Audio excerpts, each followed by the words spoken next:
লটকনের রাজ্যে আপনাদেরকে স্বাগতম। এখন আমি আছি নরসিংদী জেলার বেলাব উপজেলার ঐতিহ্যবাহী বটেশ্বর গ্রামে।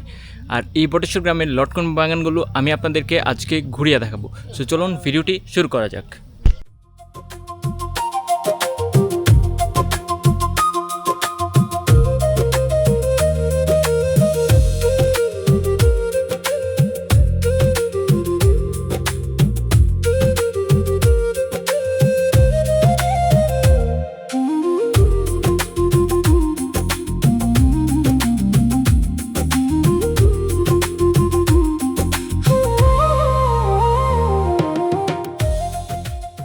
তো গাইজ, আমরা কিন্তু এখন মরজাল নেমে গেলাম। এখান থেকে হচ্ছে লটকনের বাগানে যাবো। দেখেন আমার সামনে অবস্থা, এখানে কিন্তু সব জায়গায় লটকন দেখা যেতেছে। লটকন সকালবেলা বেশি পাওয়া যায়, বাট এখনও মোটামুটি দেখা যেতেছে। এই যে দেখেন, ব্যাগগুলোর মধ্যে কিন্তু সব লটকন।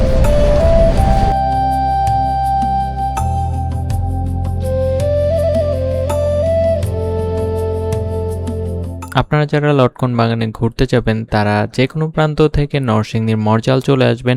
এখানে আসলে তারপর যে কাউকে জিজ্ঞেস করলেই তারা আপনাদেরকে দেখিয়ে দেবে। আমি এখন বটেশ্বর বাজারে চলে আসলাম। এখান থেকে হচ্ছে আমার দুটা ভাই হচ্ছে আমাকে পিক করবে। দেখেন, এই হচ্ছে বাজারের ভিউ। একটা মজার ব্যাপার হচ্ছে এখানে কিন্তু দুইটা বট গাছ আছে, যে কারণে এই বাজারটার নাম মূলত বটেশ্বর হয়েছে। দেখেন, এই বট গাছটা হচ্ছে একটা, এই যে এখানে একটা বট গাছ আছে। আর এখানে কিন্তু অনেক ধরনের ধনিয়া পাতা আমি দেখতে পারতেছি, আমি আপনাদেরকে দেখাই। এখানে যে ধনিয়ার বাজারটা আছে এটা কিন্তু খুবই ফেমাস, কারণ হইতেছে এখানে নাকি 3 থেকে 5 লক্ষ টাকার ট্রানজ্যাকশন হয় ডেইলি। সো এর খুবই বড়ই মনে হইতেছে। এই বাজারে কিন্তু আমি একটা জিনিস খেয়াল করছি, এখানে আর্জেন্টিনার পতাকা লাগানো আছে অনেকগুলো। তো এখন যেহেতু ওয়ার্ল্ড কাপের সিজন, সো সবাই নিজেদের ফেভারিট টিমের পতাকা হচ্ছে এখানে লাগাচ্ছে, যেটা খুবই এনজয়েবল। এখানে কিন্তু আমি মাটির ঘর দেখলাম। দেখেন, এই যে মাটির ঘর কিন্তু এখন আর দেখা যায় না, বাট এই বটেশ্বরে আসার পর আমি মাটির ঘর দেখতে পাইছি। আর এখানে দেখেন অনেকগুলো কাঁঠাল রাখা আছে।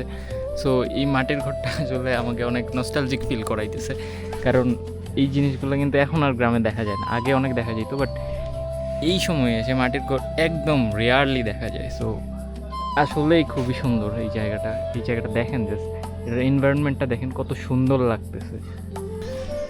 এই লটকনগুলো কিন্তু এখনও পাকে নাই, জাস্ট দেখেন একটু একটু কাঁচা রয়েছে। বাট রাস্তার পাশের যে লটকনগুলো আছে সবই কিন্তু পেকে গেছে। যে এখানেও গাছ আছে, লটকনের গাছ। পুরোটাই কিন্তু একটা লটকন বাগান। আর আমি কিন্তু এখন লটকন বাগানের ভেতরে আছি। আরও লটকন গাছ আছে, সেগুলোও আমি আপনাদেরকে দেখাচ্ছি। দেখেন, কাঁঠালও আছে এখানে, পারতেও পারবেন। পেরে দেখাই আমি একটা, এই যে পারলাম। খুবই জোস লটকন। মানে নরসিংদীর লটকন কিন্তু একদম ফেমাস। এবং এই গাছগুলোতে দেখেন একদম নিচ থেকে কিন্তু একদম উঁচুতে পুরোটাই লটকন ভরে আছে, মানে ধরছে লটকন গাছের মধ্যে। আর প্রত্যেকটা ডালের প্রত্যেকটা অংশেতে কিন্তু লটকন আছে, যে এখানে এখানে এখানে এখানে এখানে এখানে ওই যে লটকন, মানে পুরা গাছটার মধ্যে লটকনে ভরা। আর আমি কিন্তু এখন লটকন বাগানের একদম ভেতরে আছি। তো দেখতে পাচ্ছেন আমার পেছনে লটকন গাছ। বেশি বড় না গাছ, বাট লটকন কিন্তু প্রচুর ধরছে এই গাছগুলোর মধ্যে। তো আশেপাশের যে বাগানগুলো আছে সবগুলোতেই কিন্তু সবগুলা গাছের মধ্যে কিন্তু লটকন দেখা যাইতেছে, এই যে দেখেন। তো এটা কিন্তু খুবই নাইস একটা এক্সপিরিয়েন্স, যে আপনি চাইলেই হাত দিয়ে ধরে লটকন পেরে খাইতে পারবেন, প্লাস এমনিতেও দেখতে পারবেন। এই গাছটা থেকে অবশ্য লটকন পেরে ফেলা হয়েছে, বাট এখানে দেখেন এখানে কিন্তু লটকন আছে। এই যে এই গাছগুলোর মধ্যেও কিন্তু লটকন আছে, দেখেন কত লটকন।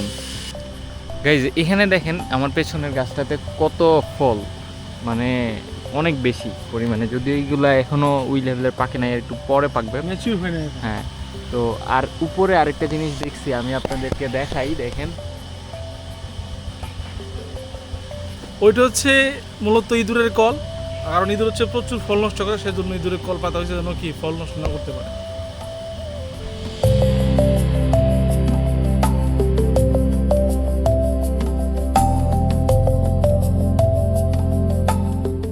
আমি আসলে বলে বুঝাইতে পারবো না আমার কি পরিমাণ ভালো লাগতেছে এই লটকনগুলা দেখে।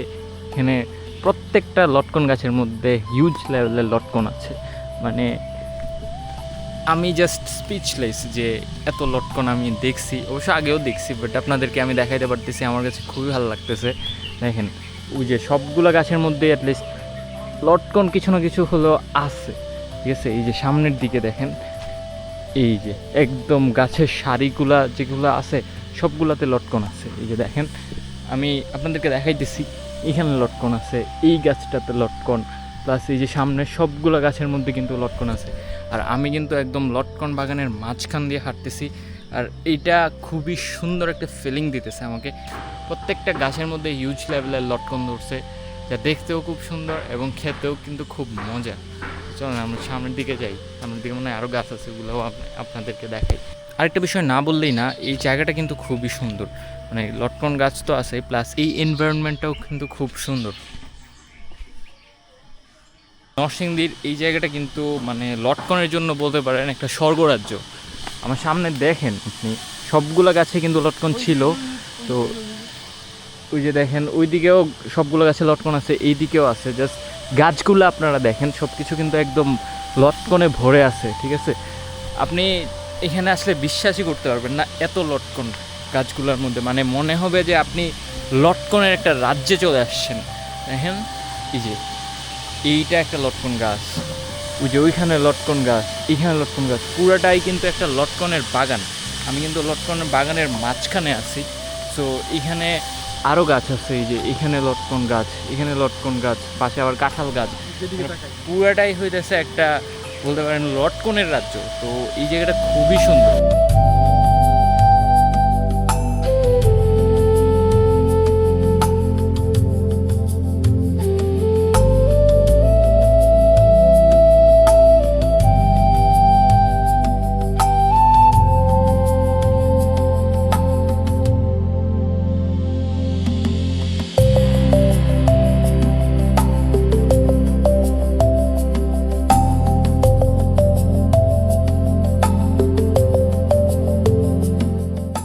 এখানে একটা পুকুর, খুবই সুন্দর লাগতেছে। প্লাস এখানে হচ্ছে অসম রাজার গড়, আবার কাঁঠাল, মানে গ্রামের যে ফ্লেভারটা এটা পুরোপুরি এখানে আছে। এই মেঘলা ওয়েদারে এত সুন্দর একটা পরিবেশে আসতে পেরে আমার খুবই ভালো লাগতেছে।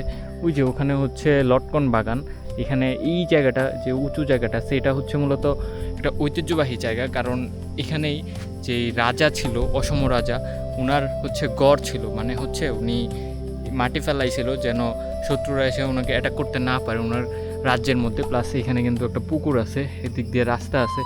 এই যে দেখেন এই জায়গাটা কিন্তু অসম রাজার গড়, এটা কিন্তু একটা পুরাকীর্তি, মানে সেই প্রাচীন কালের থেকেই এটা এখানে আছে। সো এই জিনিসটা কিন্তু এখন কেটে অনেক ছোট করে ফেলা হইতেছে। সো এখানে একটা নোটিশ টানানো হয়েছে, যদি এটা কাটা হয় তাহলে কিন্তু 1 বছরের জেল হইতে পারে। সো দেখেন এই হচ্ছে গড়ের অবস্থা বর্তমানে।